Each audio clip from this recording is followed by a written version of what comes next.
रोहतास जिला के कोढ़ी गोला प्रेम नगर ग्राउंड में मिलन सदस्यता समारोह राजीव रंजन सिंह उर्फ सोनू सिंह, लोक जनशक्ति पार्टी रामविलास पासवान के अध्यक्ष राष्ट्रीय अध्यक्ष चिराग पासवान के समक्ष सोनू सिंह ने आज सदस्यता ग्रहण किया और साथ में इनके सैकड़ों साथियों ने भी ये सदस्यता ग्रहण किया। 75 साल के बाद आज भी पिछड़ा प्रदेश कहलाता है। आज भी हमारे ही प्रदेश के लोग मजबूर हैं पलायन कर दूसरे प्रदेश में जाने के लिए, शिक्षा के लिए, रोजगार के लिए, स्वास्थ्य सेवाओं के लिए।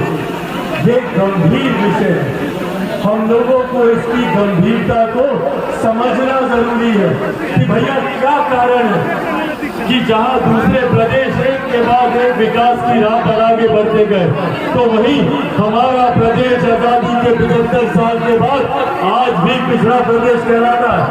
आज भी हम लोग के ही प्रदेश से पलायन होता है, दूसरे प्रदेशों में हम लोग जाते हैं। मैंने आज तक कभी नहीं सुना कि कोई दिल्ली का लड़का बिहार आता हो शिक्षा के लिए। आप लोगों ने सुना क्या? कभी कोई लड़का लड़की बिहार आया रोजगार के लिए? तो फिर क्यों सिर्फ हम बिहारियों को ही दूसरे प्रदेश जाना पड़ता है? शिक्षा के लिए, रोजगार के लिए, स्वास्थ्य सेवाओं के लिए। यहाँ पे बुजुर्ग मौजूद है, महिलाएं मौजूद है, इनको मैं देखता हूँ दिल्ली में दिनों दिन तक लाइन लगाकर खड़े रहते हैं एम्स के सामने डॉक्टर से मिलने के लिए। भैया क्यों ये व्यवस्था हमें हमारे प्रदेश में नहीं मिल सकती? कारण क्या है?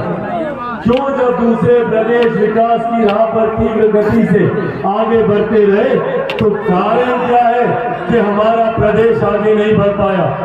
अनंत संभावनाएं हैं हमारे प्रदेश में। सबसे ज्यादा IAS IPS अफसर हमारा प्रदेश देता है। जब शिक्षा के महत्व को कोई नहीं जानता था, उस वक्त नालंदा यूनिवर्सिटी पर हम लोग फख्र करते थे। सबसे ज्यादा मान सम्मान प्रतिष्ठा हमारे प्रदेश की होती थी। लोकतंत्र की जननी हमारा प्रदेश था। पर आज हमारे प्रदेश को इस बदहाल परिस्थिति में ला दिया है कि लोग हमारे प्रदेश का नाम सुनकर प्रदेश को हीन भावना से देखने लगे। दूसरे प्रदेशों में जब हमारे बिहार के बच्चे जाते हैं तो वो वहां जाकर बताने से डरते हैं, कतराते हैं ये बताने से कि हम बिहारी हैं। क्यों भैया? बिहारी शब्द तक को गाली बना दिया था। दिल्ली में रहा हूं, बंबई में मैंने काम किया, देखा मैंने किस तरीके से दूसरे प्रदेशों में हम बिहारियों के ऊपर लाठियां चलाई जाती हैं, डंडे बरसाए जाते हैं, ये बिहारी बोलकर घूसे लात मारे जाते हैं। और इतना होने पर भी हमारी राज्य सरकार, हमारे मुख्यमंत्री खामोश रहते। एक शब्द उनकी जुबान से नहीं निकलता तो दूसरे प्रदेशों में बैठे हमारे बिहारी साथियों को यकीन दिलाए।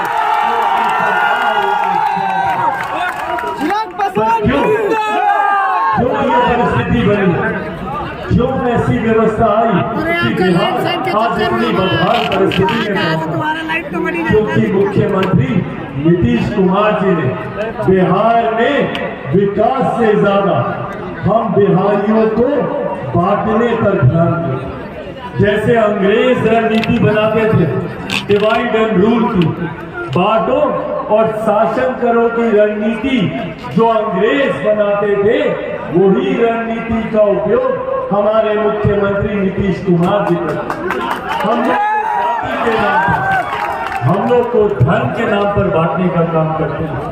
प्रदेश के मुखिया होने के नाते उनकी जिम्मेदारी थी कि पूरे प्रदेश को एक साथ लेकर चलते। प्रदेश के मुखिया की क्या, एक परिवार के भी मुखिया की यही जिम्मेदारी होती है कि पूरे परिवार को एक साथ बांध कर रखें। पर यहाँ तो हमारे मुख्यमंत्री ने हम लोगों में एकता लाना तो दूर, हम लोगों को और बांटने का काम किया। दलित को महादलित किया, पिछड़ा को अति पिछड़ा किया, कभी अंगड़ा, कभी पिछड़ा, कभी हिंदू, कभी मुस्लिम, कभी महिला, कभी पुरुष, कभी कोरी, कभी कुर्मी, कभी लाभ, कभी कुछ, सिर्फ जाति, सिर्फ धर्म। और ये भागते गए और हम लोग बढ़ते गए। पर बदले में हमें क्या मिला? आज भी बिहार वही बदहाल परिस्थिति में खड़ा है। आज भी बिहार के युवा पलायन करने को मजबूर है, दूसरे प्रदेशों में जाते हैं, अपने माता पिता दादा दादी नाना नानी चाचा चाची घर परिवार को छोड़कर। कौन जाना चाहता है भैया? मैं कभी नहीं जाना चाहता अपने परिवार को छोड़कर, पर जाना पड़ता है। लोग जाते हैं बिहार से, क्यों? क्योंकि बिहार में ये व्यवस्था नहीं है।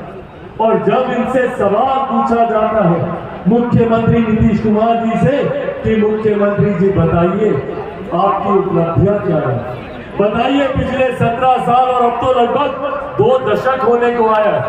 2 दशक से आप हमारे प्रदेश के मुख्यमंत्री हैं नीतीश कुमार जी। इन 2 दशकों में 10 तो क्या 5 तो क्या कोई एक उपलब्धि मुख्यमंत्री नीतीश कुमार जी बता दे तो ये जो हारने के लिए कहेंगे मैं तैयार हूं। एक उपलब्धि बता दें। नए कारखाने लगाना तो दूर, मौजूदा कारखानों को इन्होंने बंद करने का काम किया। बगल में जो एक जहां पर कारखाना उसको बंद करने का काम, जहां पर जो पहाड़ था उसको बंद करवाने का काम इन्होंने किया कि हम झूठ बोल रहे हैं? जितने कारखाने जितनी मिले थे उनको बंद करवाने का काम इन्होंने किया। और जब इनसे पूछा जाता है कि भाई रोजगार के नाम पर आप क्या देंगे, तो मुख्यमंत्री नीतीश कुमार जी कहते हैं कि बिहार में उद्योग नहीं खुल सकता। क्यों? क्योंकि बिहार का भूगोल ऐसा है, इसीलिए बिहार में उद्योग नहीं खुल सकता। मुख्यमंत्री जी खोट बिहार के भूगोल में नहीं, खोट आपकी नीयत में है। आपकी नीयत में खोट है, आपकी नीतियों में खोट है मुख्यमंत्री जी। और ये खोट दर्शाती है कि जब बिहारी आपसे सवाल पूछते हैं, जब चिराग पासवान आपसे सवाल पूछता है, भाई क्या कसूर है चिराग पासवान का, बताएं मुझे मुख्यमंत्री। आज चिराग पासवान के पीछे जो मुख्यमंत्री नीतीश कुमार जी हाथ धोकर पड़े, क्या कसूर है चिराग पासवान का? मेरा घर तोड़वाते हैं, मेरी पार्टी तोड़वाते हैं, मेरा कसूर तो बताएं क्या है? मेरा कसूर सिर्फ इतना है ना कि मैं बिहार में विकास की बात करता हूँ। मेरा कसूर सिर्फ इतना ही है ना कि मैं बिहार में रोजगार की बात करता हूँ। बिहार में बिहारियों को रोजगार के अवसर मिले उसकी आवाज उठाता हूँ। बिहार में बेहतर शिक्षा की बात करता हूँ, बिहार में बेहतर स्वास्थ्य सेवाओं की बात करता हूँ, बिहार को IT हब बनाने की बात करता हूँ, एजुकेशनल हब बनाने की बात करता हूँ, बिहार में निवेश लाने की बात करता हूँ, बिहार को देश का सबसे विकसित राज्य बनाने की बात करता हूँ। यही कसूर है ना मेरा? तो भैया इस कसूर के लिए चिराग पासवान से बदला कैसे लिया जाए? कैसे लिया जाए भैया? चिराग पासवान के पास कोई आय से ज्यादा संपत्ति तो है नहीं, ना हमारे ऊपर कोई कोर्ट कचहरी में कोई मामला चल रहा, तो कैसे बदला लिया जाए चिराग पासवान? चिराग पासवान से बदला लेने के मुख्यमंत्री नीतीश कुमार जी ने नई नीति निकाली। कोई दिक्कत नहीं है। उन्होंने निकाला कि चिराग पासवान के परिवार को तोड़ दो, चिराग पासवान टूट जाएगा, नहीं टूटा। फिर उन्होंने सोचा कि चिराग पासवान की पार्टी को तोड़ दो, चिराग पासवान टूट जाएगा, नहीं टूटा। फिर उन्होंने सोचा कि चिराग पासवान को इसी की पार्टी से निकाल के बाहर फेंक दो, चिराग पासवान टूट जाएगा, नहीं टूटा। फिर उन्होंने सोचा कि चिराग पासवान को इसी के घर से इसकी माँ, इसकी बूढ़ी नानी जो बोल चल नहीं सकती, उसके समेत सामान समेत इसको घर से बाहर निकाल दो, चिराग पासवान टूट जाएगा, नहीं टूटा। क्योंकि जो लोग चिराग पासवान को तोड़ना चाहते हैं वो लोग भूल जाते हैं कि चिराग पासवान शेर का बेटा है।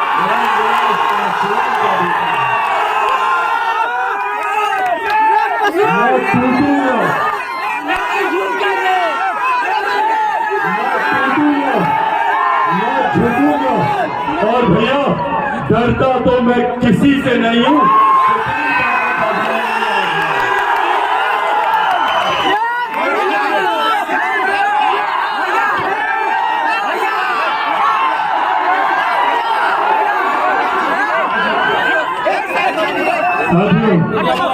बिहार के विकास के लिए एक ईमानदार लड़ाई लड़ने का मैं प्रयास कर रहा हूँ, कोशिश कर रहा हूँ कि किस तरीके से अपने प्रदेश को एक विकसित राज्य बनाऊं और इसके लिए ईमानदारी से दिन रात लगाओ, क्योंकि मुझे भी मेरे नेता मेरे पिता आदरणीय रामविलास पासवान जी के अधूरे सपनों को पूरा करना, मेरे जीवन का एक मौके अपने पिता के अधूरे सपनों को पूरा करना।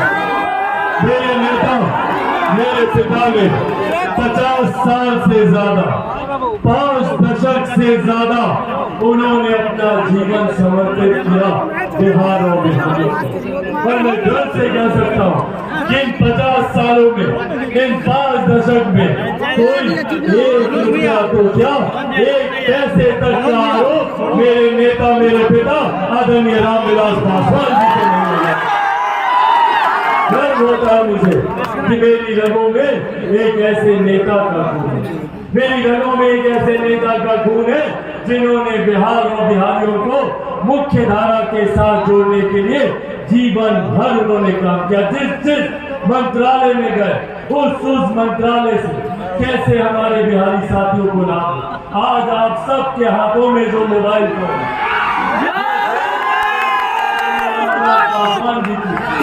मुझे याद है वो दिन जब वो संचार मंत्री थे, उन दिनों में उन्होंने सोचा था कि ये मोबाइल फोन हर गरीब आदमी के हाथ में, पर वो एक ऐसा समय था, एक ऐसा दौर था जब मोबाइल फोन बहुत महंगा होता था, इनकमिंग के लिए भी पैसा लगता था, 30 रुपया 32 रुपया, एक मिनट का अगर फोन भी उठाते थे तो उसका भी पैसा देना पड़ता था। उस वक्त हमारे नेता मेरे पिता आदरणीय रामविलास पासवान जी ने सोचा था कि एक दिन ऐसा आएगा जब ये मोबाइल फोन बैगन के भाव बिकेगा।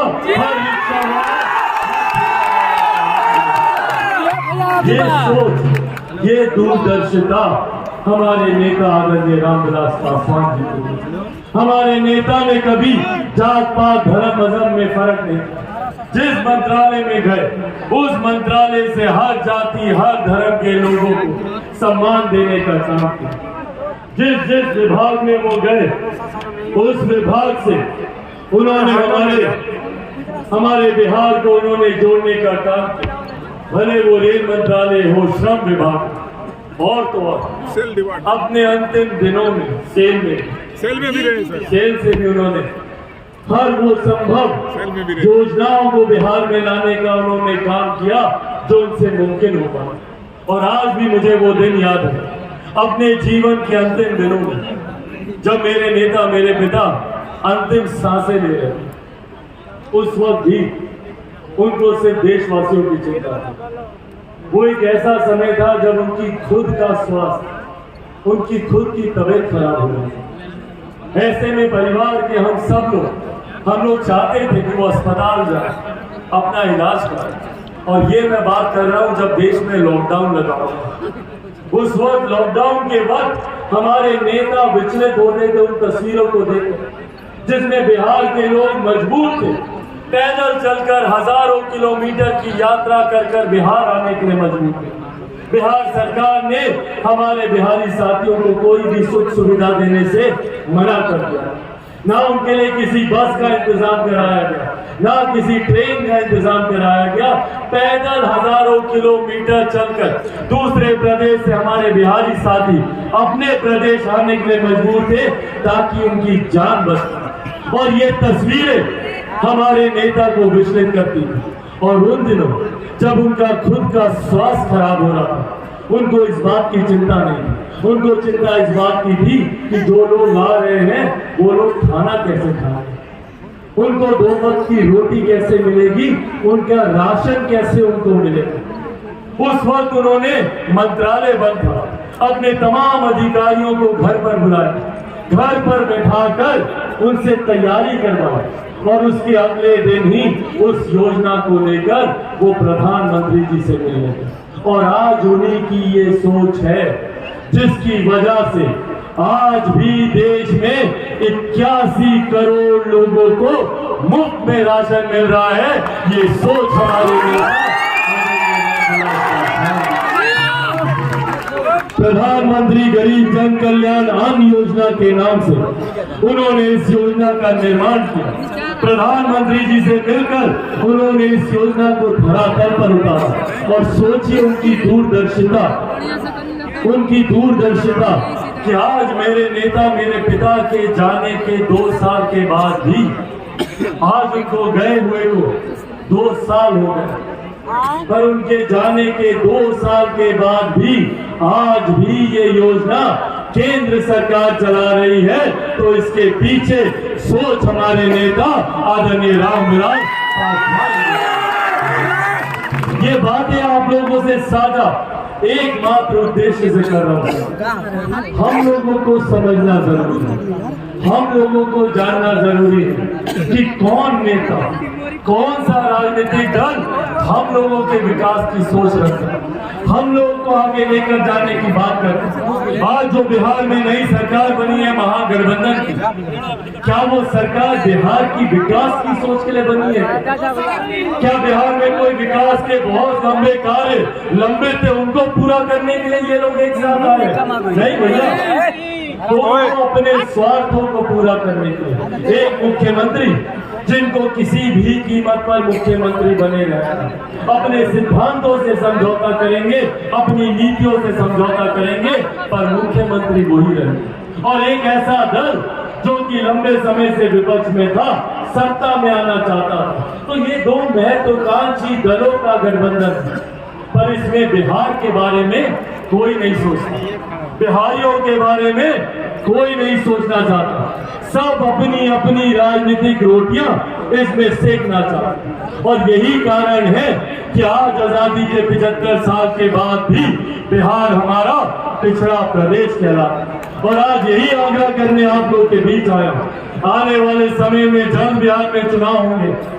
मैं मानता हूं कि बिहार में जल्द मध्यावधि चुनाव होंगे, और इस मध्यावधि चुनाव में हम लोगों को इस बात का ध्यान देना है कि ऐसा गठबंधन, ऐसा दल और ऐसे नेताओं को चुनकर हम लोग बिहार की विधानसभा में भेजें जो दुख सुख की घड़ी में हम लोगों के साथ खड़े रहे, जो बिहार की विधानसभा में, देश की संसद में आज जो लोग सत्ता में हैं, पिछले 32 साल से यही लोग सत्ता में हैं। 15 साल राजद का शासन देखा, पिछले 2 दशक से मुख्यमंत्री जी को देखा। इसीलिए साथी अंत में बस ये आग्रह आप लोगों से करने आया, जरूरी है अच्छे नेताओं को चुनना, अच्छे दल, अच्छे गठबंधन, पढ़े लिखे लोगों को आगे बढ़ाना, ताकि वो लोग जब सत्ता में आए तो आपके बारे में सोचे, युवाओं के बारे में सोचे, महिलाओं के बारे में सोचे, बुजुर्गों के बारे में सोचे, किसान मजदूरों के बारे में सोचे, और हमारे प्रदेश को आगे लेकर जाने का काम करें। और इसी सोच के साथ बिहार फर्स्ट, बिहारी फर्स्ट को लेकर आया है। मेरे नेता, मेरे पिता ने अपने अंतिम दिनों में बिहार के विकास के लिए बिहार फर्स्ट, बिहारी फर्स्ट, एक विकसित बिहार को राज्य बनाने के लिए उन्होंने ये रोड मैप तैयार किया था। मैं आज आप लोगों से वादा करके जा रहा हूं कि जिस दिन बिहार में बिहार फर्स्ट, बिहारी फर्स्ट की सरकार बनेगी, उस दिन से बिहार एक विकसित राज्य बनने के लिए तीव्र गति से आगे बढ़ेगा।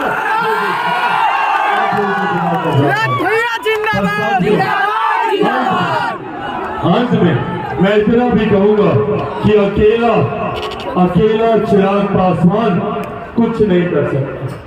चिराग पासवान को जरूरत है तो आप सबके साथ, आप सबको चिराग पासवान बनकर बिहार फर्स्ट, बिहारी फर्स्ट को धरातल पर उतारना होगा। बनेंगे चिराग पासवान?